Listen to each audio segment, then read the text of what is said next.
Good evening and welcome to episode number 13 of the Finger Lakes Golfer Podcast on FingerLakes1.com and FingerLakes1.tv, recorded live on Monday evening, September 8th, 2014. I'm your host, Jim Sinacropi, and once again I'm joined in the studio by my co-host, the Big Easy, Bob LaPrade. Good evening, Jim. How you doing? Great, Bob. Thanks for joining us. Now, you and your partner in golf league on Monday night played tonight, and you didn't have an opponent, right. And so you had an interesting type of bet. Now what, Yes. What did you guys do? Yeah, because we didn't have an opponent, we tried to make things interesting. So we had 4 bets per hole, and it was longest drive in the fairway, longest drive period, whether you're in the fairway or not, closest to the pin, and whoever won the hole. Each one of those worth a unspecified amount of money. Yes. And he ended up like 1 point up. Yeah, I ended up 1 point up when everything was said and done. Here's the interesting thing is we played 2 extra holes, so we played 11 holes. And we had longest drive. We played 18. And I tried to take a picture of it. I screwed it up. But our balls were nearly touching, and I edged them out by half an inch. They were almost touching. Wow. I mean, they were literally almost touching on the drive. It was real fun. Well, we got a big show this week as usual. First time we're up here in a few weeks without a guest. Yeah. We're going to talk about the Tour Championship taking place at East Lake Country Club in Atlanta this week. The Ryder Cup captains picks were announced, and we'll talk a little Ryder Cup. Big Wigz skins. Find out what they're doing and find out what they are during Bob's Pick of the Week segment. We'll give you hole number 13 of the Finger Lakes Dream 18. And my Zen Tip of the Week will get you from the range to the first tee more successfully. Nice. So before we get into all that, Bob, we played together on Sunday. It was actually a match in our Sunday morning group. We ended up having playoffs, and your team beat my team. You and your partner beat me and my partner. And you played great. 37 on the front. Maybe could have been better. Yeah. And you started out good on the back with pars on 10, 11, 12. And then, things kind of fell apart, and it was a little disappointing because you guys really killed us in the match. So I was like, interested in seeing what kind of score you shot. And it ended up being a 78. Right. Bogeys on 13, 14, 16, 17, 18. Yep. And, why do you think that is? Jim, I have that stretch is always tough for me. And I think, 15's not a tough hole. Right, you parred that. 14's really not a tough hole. It's a par 5. Yep. 16 is tough for me because normally... Tough for everybody. Yeah, but normally I'm left with over 160 yards. It could be from 160 to 220, depending on the tee shot. I have... that's one part of my game I need to improve on is that distance beyond the 160 range. Hitting those longer shots and getting not necessarily getting them close because I'm missing greens. I'm hitting the shots way off line. Well, those are the shots most amateurs have trouble with. The the long irons, right? I guess everybody feels comfortable with a 7-iron or a 9-iron or a wedge, but start to get down there 6, 5, 4. Right. A little less confidence. Right. Yeah. But the first shot, the shot that got you in trouble, you actually made a nice bogey, was the tee shot. And after you hit it, I heard you say, I just can't hit that fade. And I thought to myself, why are you trying to even hit the fade? You hit the driver beautifully all day. And you weren't... This is a hole that actually... It sets up nice for a fade, but if you can hit a straight shot, that's pretty good. And all your drives were straight. They weren't draws or big. They were just straight little draws. Right. Aim it a little right of the 150 and let it fly. And I struggle with that hole too lately. But that hole really is all about the tee shot. And I was just wondering why you tried to force hitting the fade on that tee shot when during the day you were hitting the driver great. Right. Well, just to let you know where my head was, this is the time of year that I like to work on different shots. Something that you want to add to your bag that you can pull off when you really need to. And that's a hole that I think if you can hit a nice cut, if you can hit a 10 to 30 yard cut, It's ideal. It's the safe shot. If you can take left out of play there, it's great. Problem is when I try to hit a cut off the tee with a driver, is I never seem to aim far enough left. I can get it to cut with a driver. Well, that's exasperated usually. The further you aim left, the further it's going to go right. Right. That's what I find when I try to hit, when I have the issue with the cut shot. So that's something I'm trying to add to my shots that doesn't seem to pan out ever. Did you try to hit that fade on 13? Because 13 in my mind is another hole that with it. No, I don't. What I think there's enough room if you get to the right side of the tee to aim, just right of the pond or somewhere down by the oak, and get away with it. Now, full disclosure, your back, you tweaked your back on 7, and it got a little worse as day gone on. That might have had something to do with it too. Yeah. But always guys like you and me are always trying to break through. Right. Get you. I guess the way I describe it is you want to make a 78 a bad round. Right. That and an average round maybe 74, 75, and then a great round even par. Right. Or better. Yeah, absolutely. And so easier said than done. And the only problem with that is once you get to the point where maybe 76 is a bad round, that's not good enough either. It's never good enough. It's always the quest for being better, right? It's just expectations of where you think you should be. But most golfers' goals when they tee off is towards the low end, and you're only going to achieve that maybe 15% of the time. Right. Yep. Other than that, you're coming up short. I agree. But I'll tell you who didn't come up short: Billy Horschel. No. Yeah, we won the BMW Championship at Cherry Hills. It was kind of cool to see it at Cherry Hills. I was a little disappointed because I played Cog Hill before, and that used to host the BMW. Right. Never played Cherry Hills. But Horschel was reading tweets on social media after he blew it last week on Labor Day, where he hit a fat 6-iron in the water, maybe you remember, on the final hole of the Deutsche Bank Championship. Yes. Had a chance to win that.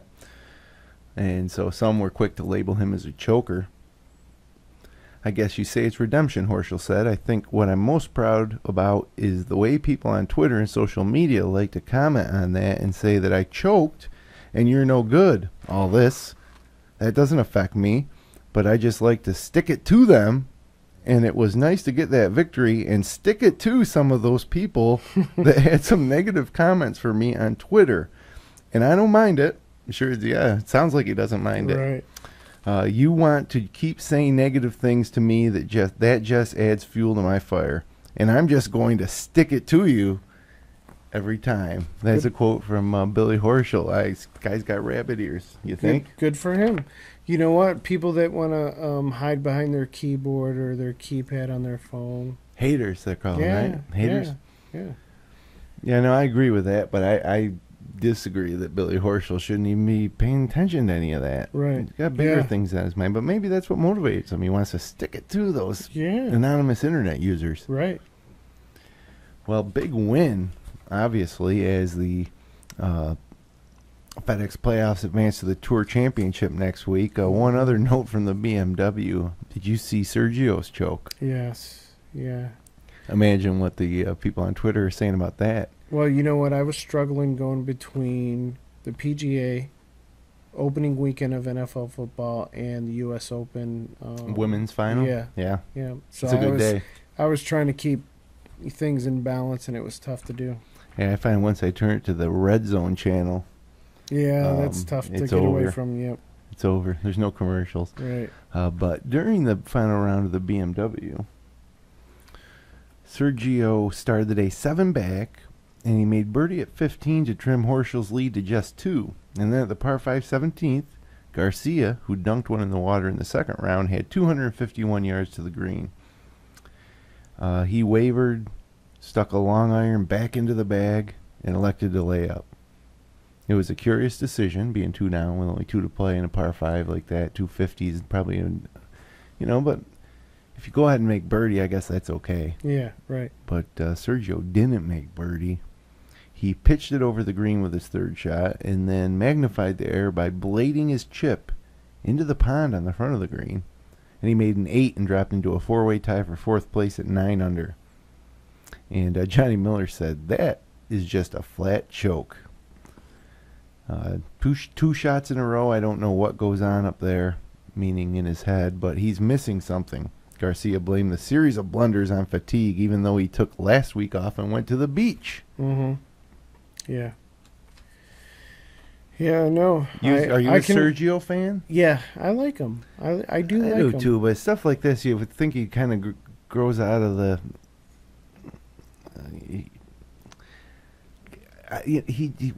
that is a choke. He shouldn't be choking anymore in these situations. He should be coming through.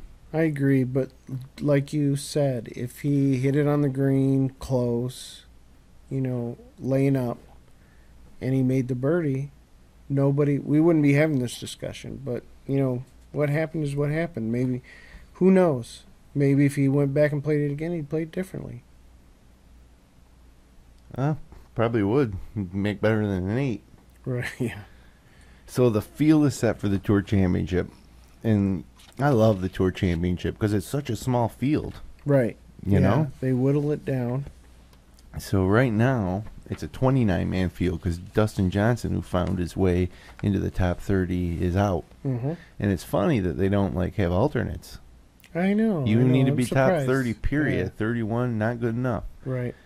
And the top 5 heading into the tournament have a chance, if they should win the tournament, to win the FedEx Cup. And that's Chris Kirk, who enters the tournament in first place, mm-hmm. Billy Horschel, who won last week, Bubba Watson, mm-hmm. Rory McIlroy, and Hunter Mahan. Right. So those are the big 5 everybody's going to be looking at. But I'm going to run down the field since there's only 29. And Phil Mickelson's not in there. He's resting up for the Ryder Cup. Right.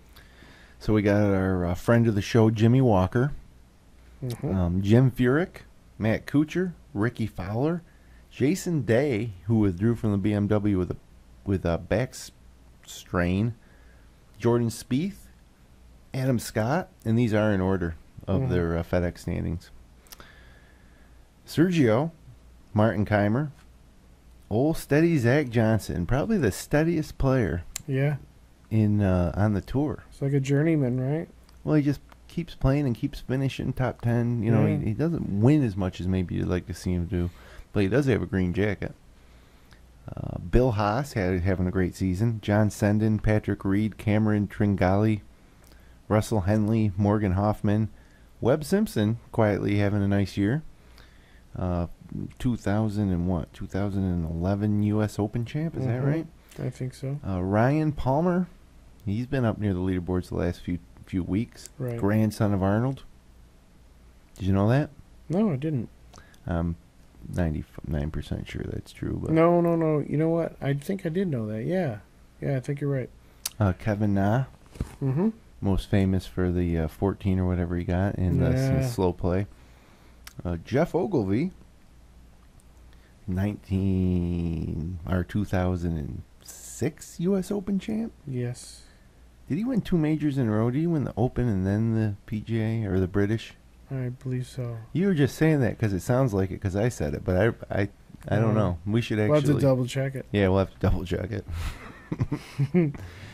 Justin Rose, Brendan Todd. Who's Brendan Todd? He won a few weeks ago.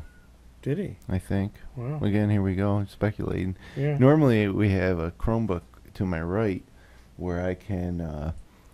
it would be right here where I could check some facts, right. fact check some of this stuff. Yeah. But instead we have the Giants-Lions game Yeah, right. Yeah. on in front of us, 17-7. It's very important. So, final 2 players to round up the field, Hideki Matsuyama mm-hmm. and Gary Woodland. Gary Woodland. Who's your pick? Well, we should pick, huh? Mm-hmm. Horschel's hot, but without the people on social media goading him, I don't know if he's going to, have what it takes. Yeah, it may not. Now, Chris Kirk doesn't get me too excited. Mm-hmm. Bubba Watson hasn't been playing too good. Rory McIlroy has 4-putted the same hole twice last week. Yeah. Kind of like Hunter Mahan, and I kind of like Jimmy Walker, and I kind of like Ricky Fowler. So who's my pick? I think it's tough to pick against Ricky Fowler. That's my pick. Is Ricky Fowler? Is that your pick too? Yeah. I like Ricky Fowler. He's been consistent.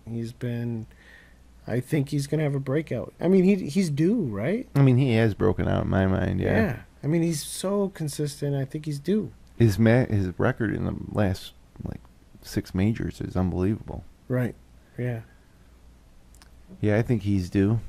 Again, but what is it when you win the Tour Championship? It's it's huge. It's much harder to win the Tour Championship because you have to go through the whole season and then the whole playoffs. It's so much harder to do that than to win any major, but it's not on par with winning a major. No. Furyk won it last year, correct? Yeah. Was it Furyk? Yeah, I think so. You sure? I'm pretty sure. Who do you think it was? If I had the Chromebook, I could fact check it. I don't know. Well, yeah, not the same as winning a major, but certainly above winning the TPC at Sawgrass tournament. The Players probably a notch above that, but a notch below winning the PGA Championship. Well, I'd like to see Ricky win it. That's $10 million right in the pocket. Yeah, you forget about the money. That's the biggest person in all of golf. Oh yeah, I mean they have a delay on it though. You can't be paid for 10 years or something. It's really weird. Yeah, I remember. But hey, you know what? I sent him a nice tweet. Maybe he'll give me a cut. You tweeted Ricky? No. Told him good luck? No, I will. Once he wins. I will. Send him a link to this podcast where we both picked him. Sure. And so, you'd think normally now Tour Championship, that's the end of the golf season. Right. But it's a Ryder Cup year. Yes, it is. And the Europeans have won 2 straight Ryder Cups, which, really this is huge year for the Americans. We used to dominate the Ryder Cup, and now we've lost 2 straight to the Europeans. Europeans are winning tons of majors left and right. The top players in the world are Europeans. Rory McIlroy. And Sergio. Yeah, and Tiger's, obviously not going to be at the Ryder Cup and starting to kind of fade away. Mickelson's aging. So where is it this year, Jim? You'd think I'd put that in my notes. It's really hard without the Chromebook. It's at how about that? Is it in Europe or? Oh, it's in Europe, yeah. Okay, yeah, that's what I thought. Yep. Definitely in Europe. I'm going to find this one out, though. Hold on a second. Well, we have the Ryder Cup team for the Americans: Hunter Mahan, Keegan Bradley, Webb Simpson. Were named the captain's picks, right? And then, yeah, which was something that was been talked about all season long, and that's who he goes with, and I got no problem with those picks. No, I don't either. I don't as. It's at Glen Eagles in Scotland. Nice, yeah. It's a site. Yeah, Mahan nearly made it on points. Bradley actually withdrew from the BMW, which he's traditionally finished really strong in these FedEx playoffs. He withdrew because he hit a shot into the face of a bunker, and when he got up there, it was plugged. And so he played on, I believe, and it was brought to his attention later by maybe a fan, and he got this ruled on by the official and everything. Then they actually went back out to the spot and looked at everything. What happened was his ball had moved out of his pitch mark into another pitch mark, so it wasn't embedded. And he truly believed that was the case, and he withdrew because the PGA Tour advised him not to, because he was ruled upon by the official and everything. But in Bradley's mind, and he couldn't live with himself knowing that he may have cost one of the other top 30 a chance to advance. I don't quite understand. You're saying he hit his ball that he believed it was plugged? It's a par 3, I think. He hit it above a bunker and it plugged, but what it really did was pop in and hop back and went into another mark that looked like it was his, like the ball had plugged, but that wasn't where he had plugged it. In the bunker. No. Oh, okay. All right, so he fixed it. No, he didn't fix anything. He went up there. He got it ruled on by the official. And the official said, oh, yeah, that's an embedded ball. Okay. And he lifted and dropped it. Right. And then later, it was brought to his attention by someone that maybe his ball had went into another pitch mark. So they went back out and inspected the area. And the official said, don't worry about this. I think we made the right call. Mm-hmm. And Bradley was going to go ahead. But then he just thought, I really don't feel that this is right. And so he withdrew. Well, hey, good for him. Good character guy, I guess, what you need on the old Ryder Cup. Absolutely. Watson had few veteran contenders in this year's mix, so he opted for the three players with a lot of Ryder Cup experience. Mahan in 2008, 2010. Bradley, who went 3-1 in 2012 and was unbeaten in team play alongside Mickelson. It'll be interesting to see if he pairs them together. He probably will. Yeah. And Simpson, Webb Simpson, who partnered brilliantly with Bubba Watson at Medina in his only Ryder Cup appearance, which was the last Ryder Cup in 2012. So you got Bubba Watson, Ricky Fowler, Jim Furyk, Jimmy Walker, Phil Mickelson, Matt Kuchar, Jordan Spieth, Patrick Reed, and Zach Johnson, along with Mahan, Bradley, and Simpson. That's your 2014 Ryder Cup team. Right. Now the Europeans on the other side selected Stephen Gallagher, Ian Poulter, who is he's like the Colin Montgomery of the Ryder Cup European team now. He never wins any majors, but he's always winning Ryder Cup matches. And Lee Westwood too, who really played his way on, this summer, I think, overall. He's solid. Yeah, you gotta like Lee Westwood, right? Yeah. So you think we got the team to win this thing? I don't know. If you asked me to put money on it, I'd probably stay away from it. You never can underestimate the U.S. team. Tough on the road. But the European team has some real strong players on it. Sergio, Ian, I think his Ryder Cup record is really, really good. Westwood's been playing well lately. I mean, it'll be fun to watch. And they got Rory McIlroy and Sergio Garcia. Yeah, I mean, they got a tough team. The other thing is these European players are so used to traveling over to America. Yeah. But less often do the American players get over to Europe. Right. Usually, British Open, and maybe that's it. Yep. So, even bigger home course advantage. Oh, and, yeah. And a lot of pressure on the Americans, too. I agree. You don't want to lose 3 in a row. Mm-hmm. Hey, you like the Finger Lakes Golfer Podcast? Yes. Subscribe and like us. You can subscribe, clicking the red button below you if you're watching on YouTube, or click the thumbs up. You can subscribe to us on iTunes or Stitcher.com. Stitcher.com, you get it on your smartphone, you are driving in the car, you hook it up to your headphones or your audio system in your car, and you can listen to the Finger Lakes Golfer Podcast on the road. Or you can listen or watch via the FingerLakes1.com app at the Android or Apple stores. And click subscribe to win $1 million. Hey, it's time for Bob's Pick of the Week. Nice. Bob's Pick of the Week.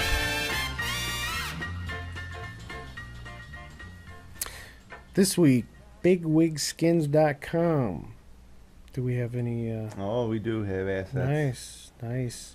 So what this is if you're one of those guys or gals that put some sky marks on your driver, your 3-wood, you can buy these skins, which are fairly easy to install to cover, or if you just don't like the look, if you don't like the color, if you're against the white drivers of the day or the white 3-woods. In fact, I don't... Or if you just want to show that you have flair. Right, yeah, or if you want to show the flair. Like, for example, my 3-wood is a white 3-wood. It's an Adams 3-wood. I really don't like looking at it. I don't like the white.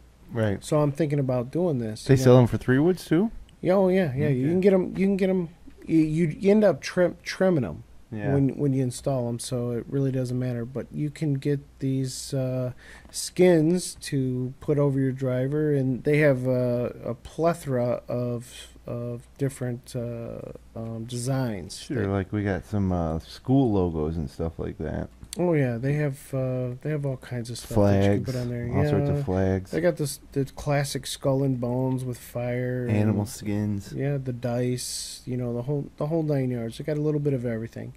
But you put these on, and you can kind of customize your drivers, so you don't have what the guy next to you has. And supposedly they'll come off fairly easy too, right? Yeah, When you yeah, want to replace them. yeah. It's almost like Nice, the 16, sticking. 17 bucks. Yeah, I believe so. Yeah, yeah. Pretty good deal. I think the most difficult part is installing them, and I'm gonna get one for my 3-wood, so I'll be able to review it Oh, in more nice. detail. Love So, reviews. Yep. So, with me with something like this, I'm like, oh man, I'm definitely going to get a Syracuse one. Mm-hmm. So I went to look at the colleges, and they don't list Syracuse. Right. You can see there they got NC State and Michigan State, which all right. But the one below Michigan State there is, it says Chico State. Yeah, Chico. How can you have Chico State but not Syracuse? That makes me not want to buy or endorse Big Wigz skins at all. Yeah, yeah. Chico You know what? State. I bet you if you gave them a call, they'd probably be able to pull that off, right? So they're paying royalties for Michigan State. I'm sure they can pay it for Syracuse. Well, if I'm not mistaken, you can get custom jobs. Yeah. You can send Like your own. make your own design. Right. Yeah. Huh. So you probably could do that too, but I'm sure they'd still have to pay some type of royalty on that. Maybe we'll give away some clubs, and we'll get some of these on there first with like our URL or something, or a logo. There you go. With some skulls and some fire. Yeah. Canadian flag. Some mayhem. Chico State logo. Right. Well, Bob, that's a good pick of the week. That's just the kind of stuff that we love to have this segment for. And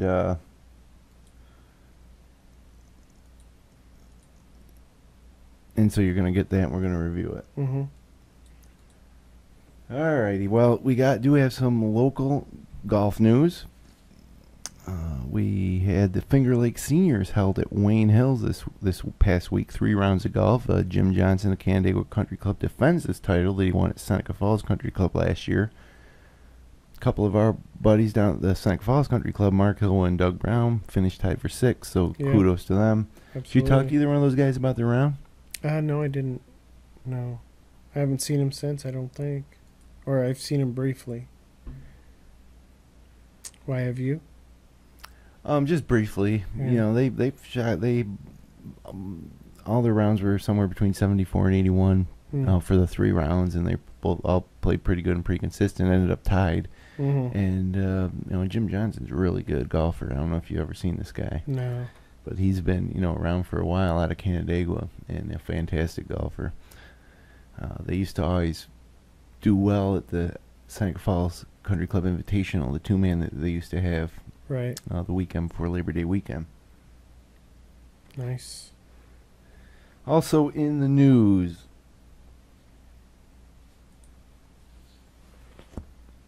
congratulations to former local junior golf standout Tessa Teachman, who announced on her Facebook page on Tuesday that she will be appearing on the popular Golf Channel show Big Break Myrtle Beach. Awesome.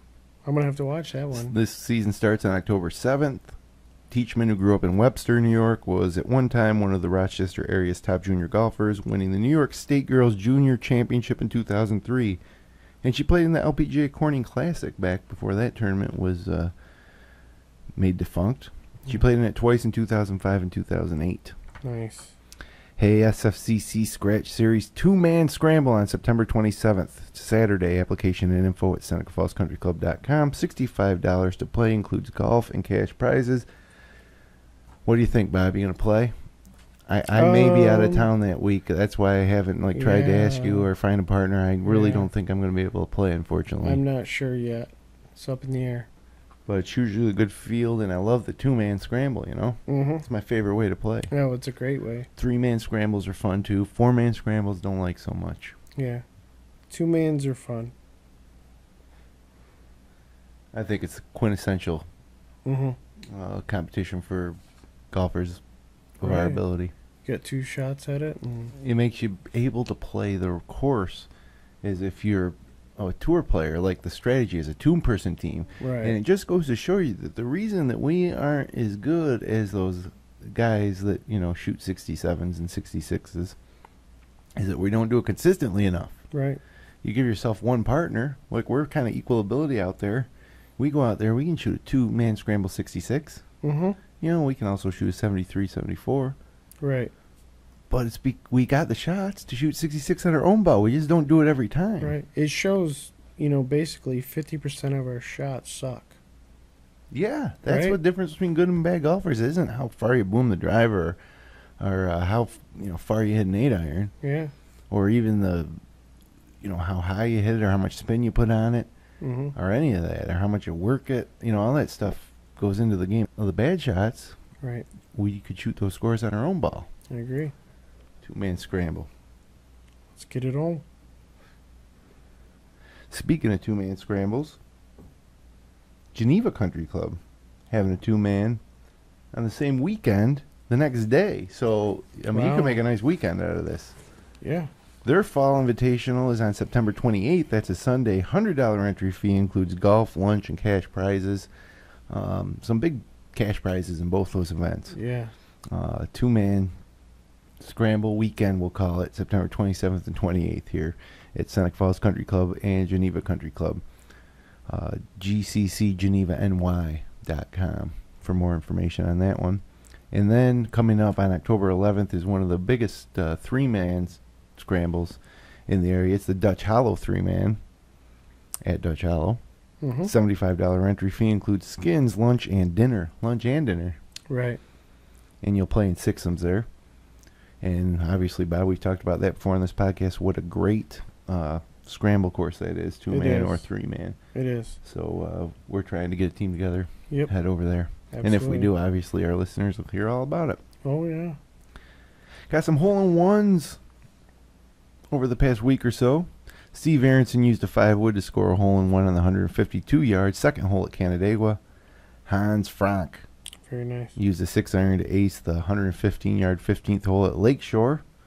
Bob Spada used a 9-iron to score a hole-in-one on the 119-yard 15th hole at Bristol Harbor Golf Club. Ron Roach. Old Ronnie Roach aced the 193-yard 8th hole at Victor Hills Golf Club's North Course. And he used a driver. Nice. Martha Reimer used a 5-wood to ace the 167-yard 8th hole at Sodus Bay. I like that hole. I do too. It's a nice hole. I believe you're looking down towards the bay at that point, and then you play hole 9, Absolutely. which has a crazy green. You could finish up 9 and go fish for some salmon. It sounds like a good day. Yep. Greg Chelupnicki on September 2nd aced the 191-yard 16th hole at Dutch Hollow using a 5-iron. And Tom Osada on August 30th at the 158th-yard 13th hole at Timber Banks scored an ace using an 8-iron. Remember that hole? We just played that course. Yeah. Remember 13? That's a hell of an 8-iron. Sure it is. Right in the hole. Right in the hole. And Mark C. Bachman on August 30th at the 175-yard 9th hole had a hole-in-one at Highland Park using an 8-iron in his 7th round of golf ever. I think we should get physical stats on these, some of these shots. What do you mean, like height, weight, waist. Oh, you want That's the golfers? I mean, that's a good 158-yard 8-iron. 175th 9th yard 9th That's hole pretty- at Highland using an 8-iron Yeah, come on. in his 7th round ever. It's awesome. Did you have a hole-in-one? No. Never. I came close probably in 2003, 2004, somewhere around there. And I'm calling close like a couple inches, couple more rolls. All right. Yeah, that's the closest I've been since then. Yeah, it's been a while since I've come close. Yeah, that'll probably happen at some point. You play a lot of golf, right? Yeah, I don't really. It just happened. Look, it's not like you can try harder. No, I've no. got two, but that's over 30 years Yeah, of golf. yeah. Only I'm- two. I- Thousands you know, of par To threes. be honest with you, I don't really care. I'd rather have a double eagle than a hole Well, in sure. one. I never had a double eagle. Yeah. I suppose I'd rather have a double eagle than a... Well, no, you know what? People never say, hey, should I ever have a double eagle? They say, did you ever have a hole in one? Well, And you'd say, no, but I have a double eagle. and then But I they- just say, yeah, I had a hole in one. And then I tell the story of how I had my second one 10 years to the day, Mhm. which is Oh, an wow. amazing story. You, didn't, That you, is knew, cool. you knew that. You must have known that. No, I've I told it a didn't. million times. I never heard that. The only reason I knew it was because the first one was on the day I graduated from high school. Mm-hmm. That afternoon before our commencement ceremony, we played golf, and I aced the 12th hole at Seneca Falls, and then I put the old scorecard up on the mantle in the ball. And then 10 years to the day, June 23rd, I think, 2000, Mm-hmm. I hit a 5-iron in the hole, the 17th hole at Seneca Falls. So I got Oh, both wow. par threes on the back. And I went to put the ball on the mantle next to the other one, and there on the scorecard, I noticed it was 10 years to the day. Wow. That's cool. I'm sure I've told you that story before. You may have, but I don't remember it. But Hey, we're moving on in our Finger Lakes Dream 18 rundown. We're at hole 13, and I'm excited to give it to you. yeah. Coming straight away.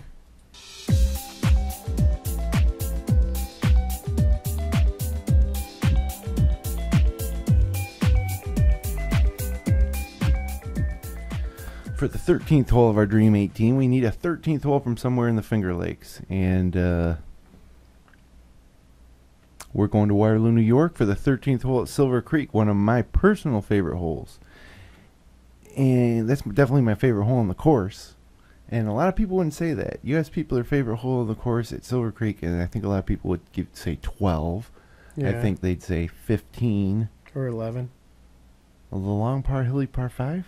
Yeah, I like that hole. I think it's cool. I don't think anybody's ever told me that one, but that is a cool hole. You know why I like it is because it's a blind shot. You know, if you're not very long, it's kind of a blind shot. It's a cool hole. Yeah, you can either be at the top of one of those rolling hills or the Right. bottom. Yeah. But we're not here to talk about the 11th hole. No. We're here to talk about hole number 13, which, if you follow me, Bob, Yep. is the, as we look at the picture here on the screen, this is actually the view from the 15th fairway looking back at 13, but this hole has it all. First of all, the teeing area. You're down there by the creek. We're talking about Silver Creek. This Yeah. thing wraps around the tee. Mhm. And you're also right behind the 12th hole, which is a downhill par 3, short downhill par 3, so you get to watch some shots come in there. Right. It's generally a nice place to be, and it's the farthest point away from the clubhouse, Mm-hmm. I think, on that course. And I really like spots on the course that are the farthest point from the golf course, on some, Right. or from the clubhouse on certain holes. I don't know. I mean, you're out there. Golf is played over a big tract of land. Right. When you're the farthest point away you are from the clubhouse, you know, you're out there with nature Right. a lot of the times. Yeah. You know, if a storm was to hit, you might be in trouble You got to take shelter because it's going to be too far to get back in. or make shelter. You know. So, from the tee, you can hit a hybrid or a wood down, and it gets narrower as you get closer to the green. Mm-hmm. It's kind of its own hole. The creek separates the next hole, par 3, and there's some trees, and then to the right there's a big bank where the 11th hole, I think, is up above. Mm-hmm. And you kind of feel like you're in your own world there in that fairway, and you can try to get down as far as you can, but sometimes you block yourself out with trees, and there's trees lining just off the right side of the fairway. Right. So there's trouble the more you try to push it. But if you do push it, you just have a short wedge over the creek and a nice stone wall Yeah. to a fairly big green with a nice old tree on the back left. And I like the hole. It's a strategy hole, I think, and Yeah. it's a fun hole, and a lot can happen on it. I agree. What are your thoughts on the old 13th? I like it. You know, the creek kind of guards the green with your approach shot, and what's nice is you follow up that with a par 3, and then you got the the 15th, which is a high tee shot. That whole area is just a nice. Yeah, the back 9 at Silver stretch. Creek is great. The back 9 at Silver Yeah. Creek is great. Not a fan of 14. There's the hole where you got to play a cut shot, basically, because there's trees. Yeah, it's a tough hole. In that hole, to me, would be fantastic if they moved the green about 20 yards left so it hugged the creek. Right. But, I'm no golf course architect. Right. Yeah. So Me neither. the 13th hole is our pick of the week, or not our pick of the week. It's our hole number 13 of our Dream 18 is 13 at Silver Creek. It's a par 4, 360-yard, number 7 handicap hole in Waterloo, New York. So we're looking for hole 14, the best 14th hole in the Finger Lakes. We want to hear from you at contact@fingerlakes1.com, subject line Finger Lakes Golfer. And, hey, maybe we'll use it on the show. Mm-hmm. Sometimes these are tough to come up with. There's a lot of great holes out there. Your email could make the difference. Speaking of making a difference, it's time for our final segment and my favorite part of the show. It's time for my Zen tip of the week. Sweet. Zen tip of the week.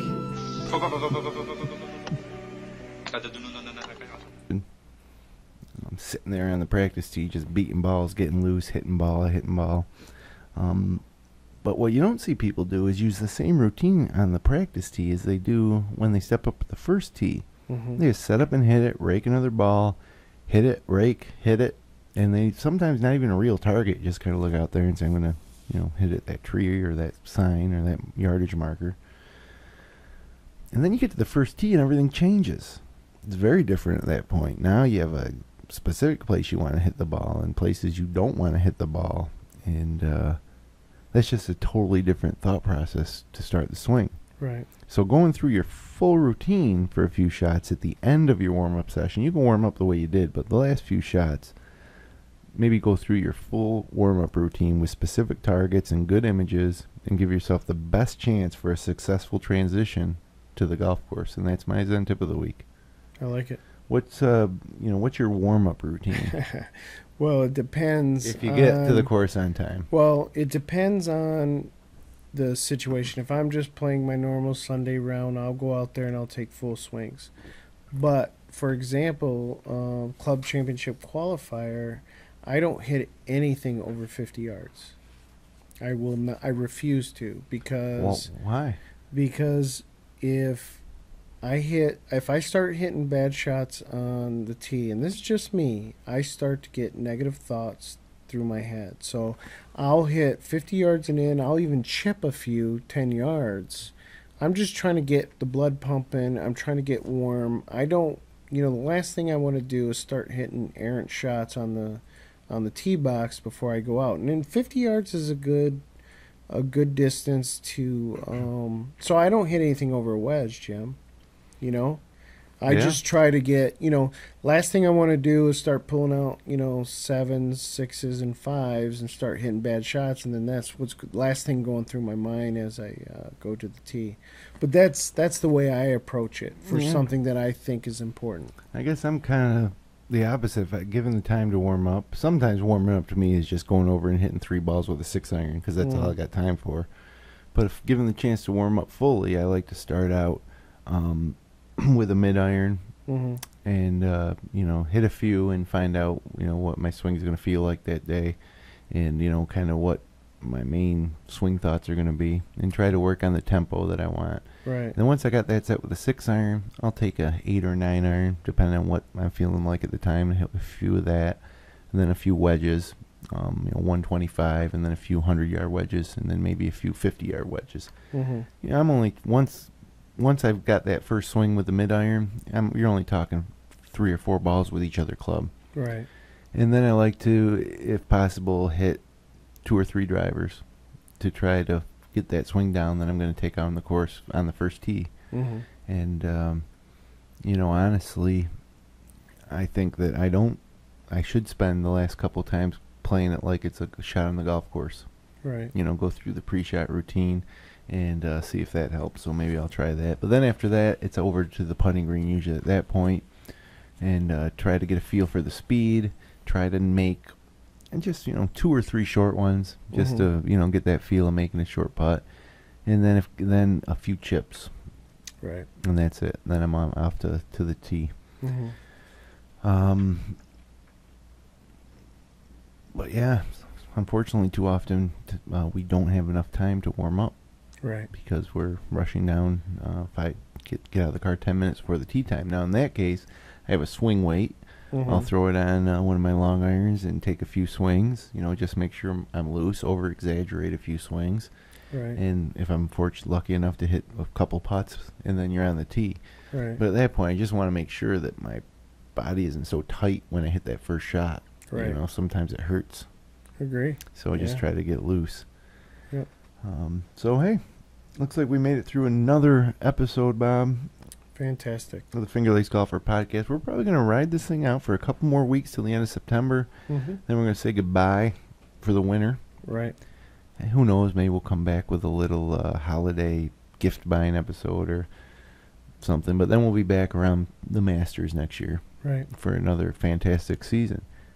And we're really pleased. I'm personally pleased at the fact that it's been so well received. Several of our episodes have gone over 1,000 views on YouTube. Even, our least popular episodes were into the 600 range. Yeah, we had mentions on ESPN, and we're starting to get a few more audio downloads. Listeners, that's usually a little slower to come, but when we said, hey, we both love golf, let's talk about it on Monday nights in the podcast, and I figured there was a lot of people out there like us that love golf and that live in the Finger Lakes and golf in the Finger Lakes, and I guess that we were right, because it's fun to do this when people are watching and enjoying it. Right. So we'd certainly like to hear from you. Email us at contact@fingerlakes1.com, subject line Finger Lakes Golfer. And you can find us online at podcast.fingerlakes1.com/FLXgolfer.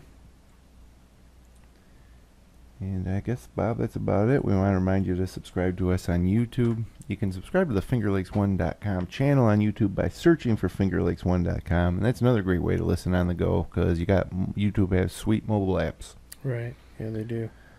And you can even watch live on your smartphone. So I guess that's it, Bob. Time to go watch the second half of Monday Night Football. What do you say? Yeah, sounds good. Go Giants. All right. Well, we hope you had a great time hanging out with us this past hour for episode 13 of the Finger Lakes Golfer Podcast. We'll be back next Monday night at 9 p.m.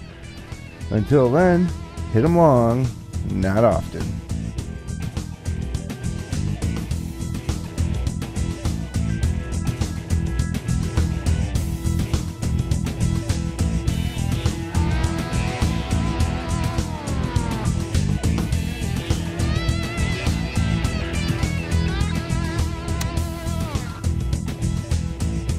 Support great local content like this by becoming a patron of FingerLakes1.com. Visit patreon.com/FL1. FingerLakes1.com